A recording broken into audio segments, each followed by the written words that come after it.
Welcome to Chandwell. My name's Michael and I'm building this model of Bradford Cathedral out of paper and card, and at long last, half of it at least, is embedded into its landscape.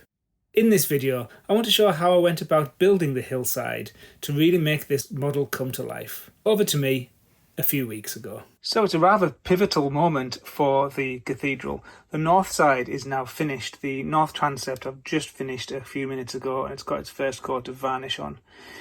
Because I'm not going to get the southern side finished in time for showing this at the cathedral on the 13th of September, I've decided I'm going to get the ground on the north side done. Now it's built into a hillside and I'm going to have quite a large area of ground just to make the cathedral look as though it's built into that hillside and really get that look. So to that end, I've started to mock out how the ground is going to work. So I've got various different things going on over here. First of all is I've printed on 8 sheets of A4 the overall model plan, the plan of where the actual base of the model is going to sit. And I've also, at various strategic points, put in the height of the ground in millimetres at each of those points. That'll all make a lot more sense of how I've done that when I show that later on. But I'm trying to decide whether to stick these sheets to card or not. I've got 8 sheets of 2mm card. Now this 2mm card is dead heavy and it's rock solid. Now if I do stick those to the base and cut it out, the cathedral is then going to be massive.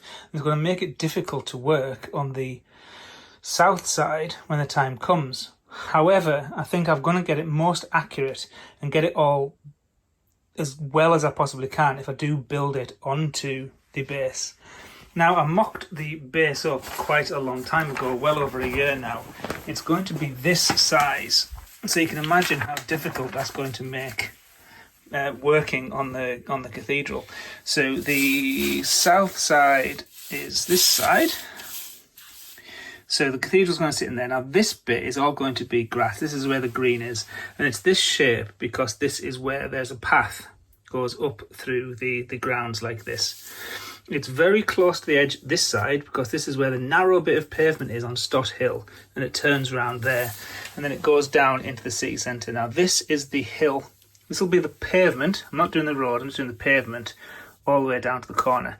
This is the bit where the trees are and the gravestones and things. And then there's going to be a retaining wall all the way along there. And there's going to be the front steps down from the tower down here. And then the path that goes down there and then down the steps right down to the bottom. So this is the lowest part and this is the highest.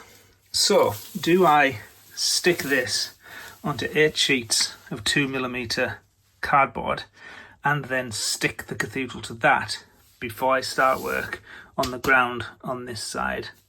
I'm thinking I am, but that's the big decision. Let's see how we get on. So I'm gluing strips of paper across the joins of the 2mm card on the back as I go, and I'm hoping that the overlapping of the paper on the other side plus these strips gives it enough stability to be able to start making the groundwork with the cathedral on it. It will get stiffer and more solid as I go, but I need to have a proper starting point. So I'm using Uhu for 2 reasons. The first is it spreads nicely and it seems to grip quite well in this kind of environment without it warping or stretching the paper. So I think that's the right thing. The second reason is whenever I say the word Uhu, there's always a big argument about how you should say it. Also, I'm having to do it on the floor, which is a bit of a pain because it hurts my back. And also, if you live in a house with 2 dogs, 3 cats and 3 children and 2 adults, unless you've hoovered up literally a second ago, you get a lot of hairs and dust, and that's causing more of a problem than anything else. But we're nearly there. So with it all stuck together, the cutting mat on the floor and a new blade in the knife, Let's see if we can cut around the perimeter, and then we'll have the base of the cathedral model. There we are. It's incredibly sturdy, actually, surprisingly sturdy, and I think it looks all right. There's a little bit of a dent there, or a bend, but I think that'll be okay. Let's see if we can get the cathedral onto it, and we'll see what it looks like. Okay, here we go. Considering I drew this well over a year ago, it's absolutely amazing that it joins up the lines almost perfectly. Not bad. I think that looks quite good. Once the ground is on the base, it's going to look really good. So there are going to be some steps coming down from the door all the way down here.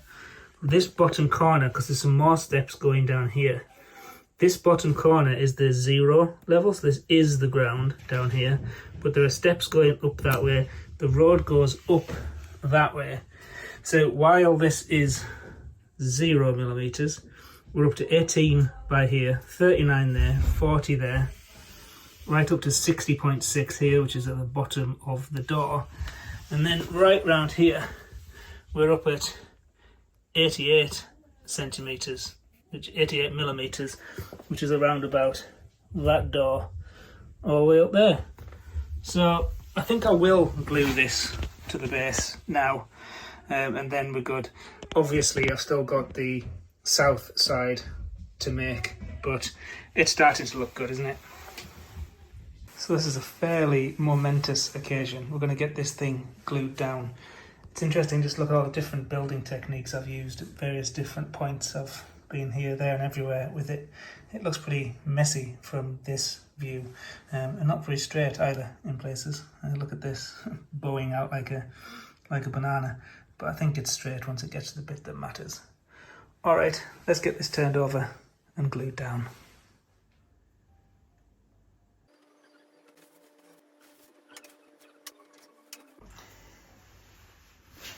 So I've added the first 2 ribs to the lines. I've done this using my usual sticky label card technique, but if I did that for all of them, I'd end up with no sticky labels left at all.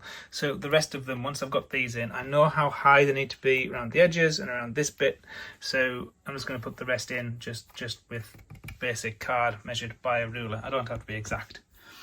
So the first bit of ground is going in. I've put some glue along the top of the ribs.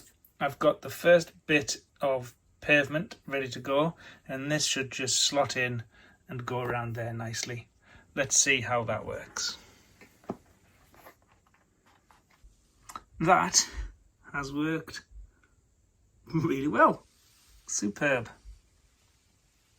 With the ground supports getting put in, just bit by bit, just manually measuring it and slotting them in, I can fit all the bits together. So here is this staircase or set of steps that can just drop onto there like that.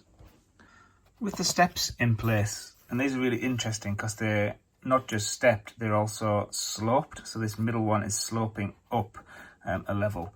There's going to be one more level of ground on top, but this level of ground more or less goes all the way along the rest of this part of the cathedral to about here. There's another step up around about here, and then another step up down here somewhere. But before I do that, I need to get a solid ground in here. So what I'm going to do is I'm just going to put some strips of card of the same height as the top step, and I'm just going to pop those in here, and then I can put the next level of step on top of that. Let's see how we get on. So while I glue and stick this in, one of my channel members asked me yesterday whether I'd be better off using styrofoam or something to form the ground, and maybe I would. However, it's something I've never used before. I do find, or I do suspect, it might be difficult to get it into exactly the right shape and style that I want. I'm used to working with card, so I'm sticking with the card approach, certainly for this model. I'll stick with what I know, rather than try a whole new technique that I'm unfamiliar with. But who knows, next time I might investigate the styrofoam method. But I've got an unlimited supply of card, and I've got no styrofoam, so who knows, I'll probably just stick with card. So I haven't calculated the height of the ground all the way along the outside edge of the base. I'm now sticking triangles to each of the lines, which will hold the edge of the base in place. I'm going to get that stuck on first and then mould the rest of the ground around it. The cathedral is starting to get a little bit big. I don't actually have any space to work on it very easily in the size that it is, particularly now that these triangles are in place. Ideally, I would have liked to have finished the other side before mounting it on its base, but I do want to get part of it finished, ready to show it in the cathedral on the 13th of September, so I am having to do it this way around. Anyway, I've got it flat on the desk. I'm now going to stick the edges onto it. I'm going to do this one first, which is the smaller one. That starts at rib number 3, which is there. And then that should just stick onto there and then curve around nicely. I'm going to do one layer of 0.5mm card. Then I'm going to put another layer of 0.5mm card on top of that. And then I'm going to finish it off with a third. Remembering to make it a little bit wider each time to consider the extra circumference with the increasing radius. I'll do that in Inkscape using the measure path function. So it should be right for all 3 layers.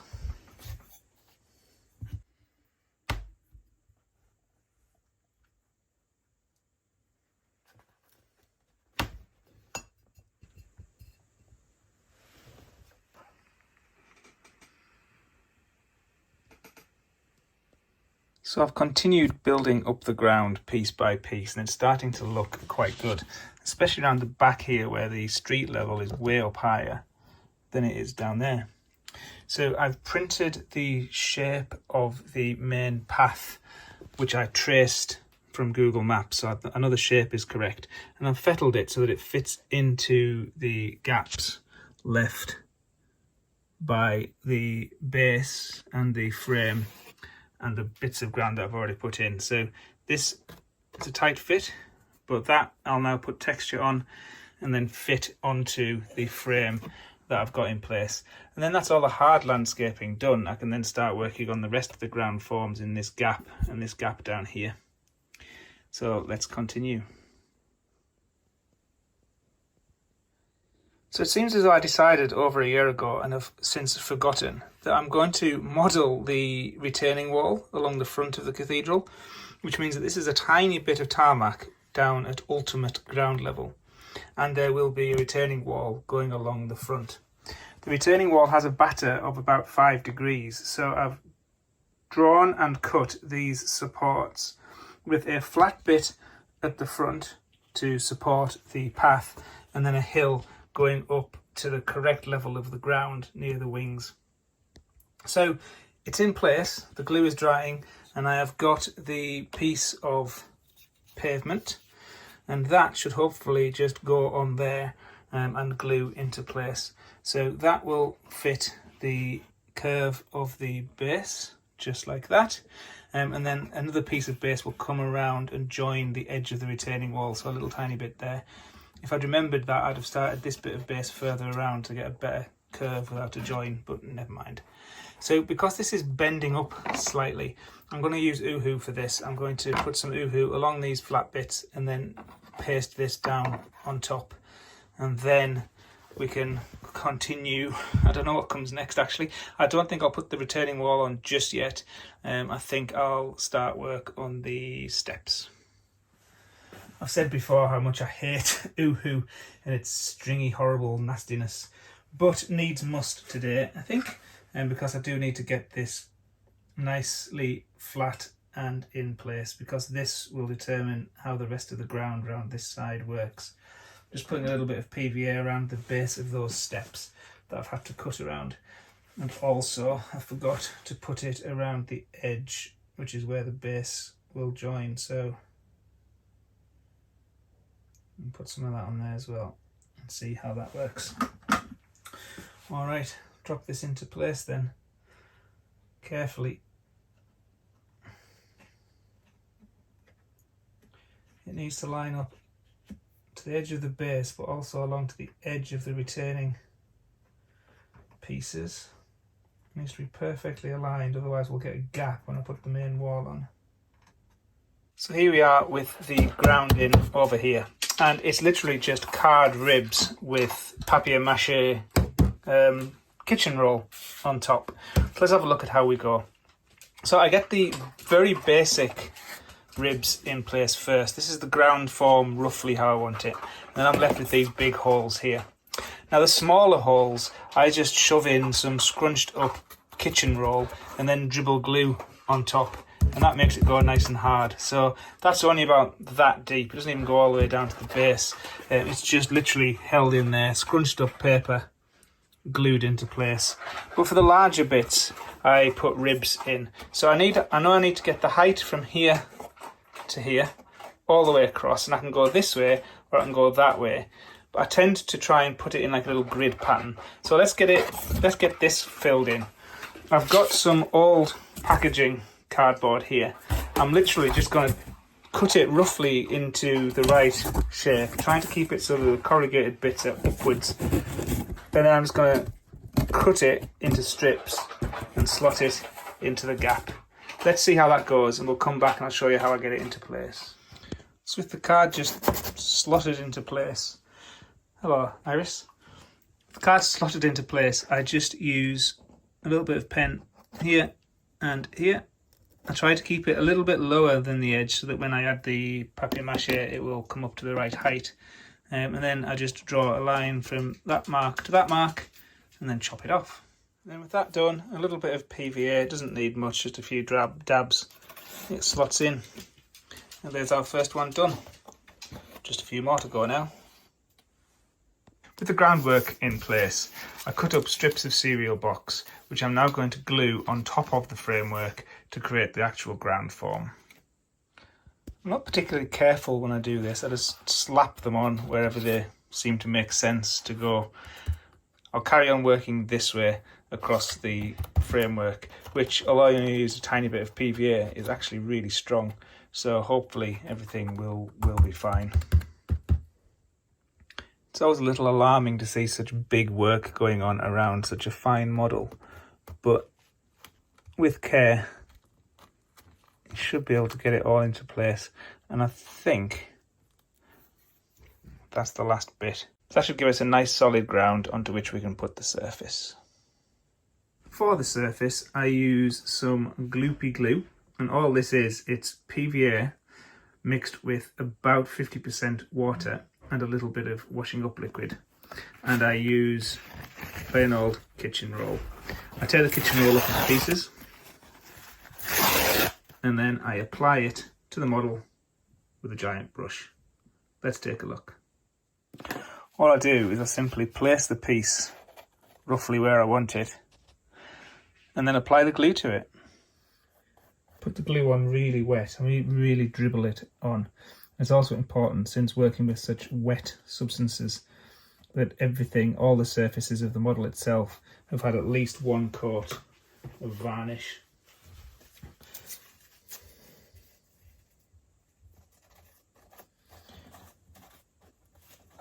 Each time I add a piece, I make sure that I overlap the piece that's already on. And then I just carry on going round until the whole surface is covered. We can fold pieces up to fill in any little bits of gap that there might be. And by putting enough of the liquid glue on, you can actually shape the wet kitchen roll as you go. So with one layer on, it's already quite crispy. I'm going to put another 2 layers on, and we should not be able to see the underlying slats. Then we can paint it brown, and we can start applying scatter. I use simple brown paint mixed with thinner medium to create a watery kind of gloopy paint, which I then paint on to the model with a brush. With the ground painted, I then slop on really thickly the gloopy diluted PVA, and then sprinkle simple scatter into it. It's really important to get a lot of glue on so that the glue soaks into the scatter, which is essentially sawdust, I think. And that way it dries to a nice solid kind of finish that can be, you know, further painted on top of with more glue to add an extra layer. Now I bought this scatter about 8 years ago and I ran out. So I've bought the same again, but the new mix, the new version of it is a completely different colour to the old. So that's a bit of a pain. I'm going to have to go over the whole thing again. But I was going to put another couple of coats on, so it's not too much of a problem. Let's get this last piece done. With the first layer added and then hoovered off, it's already going a little bit solid, but it needs to be a lot deeper just to give it that nice texture.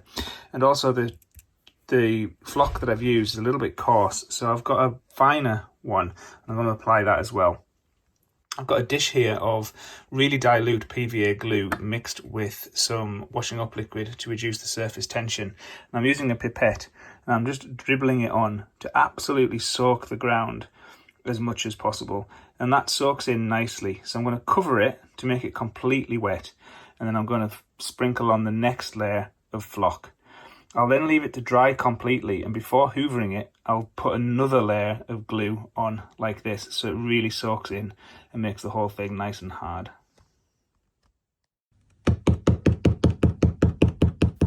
So with the ground rock solid, it was time to take the model to Bradford Cathedral itself for its great unveiling on the 13th of September. It was such a privilege and an honour to see this model that I've been working on for well over a year inside the cathedral itself. It was a brilliant day. It was excellent to meet you, some of my viewers, and you, some of my channel members, and I'll remember it for a very, very long time. So now it's on to the south side, which will bring some challenges of its own. So watch out for the next video. Take care, and I'll see you then.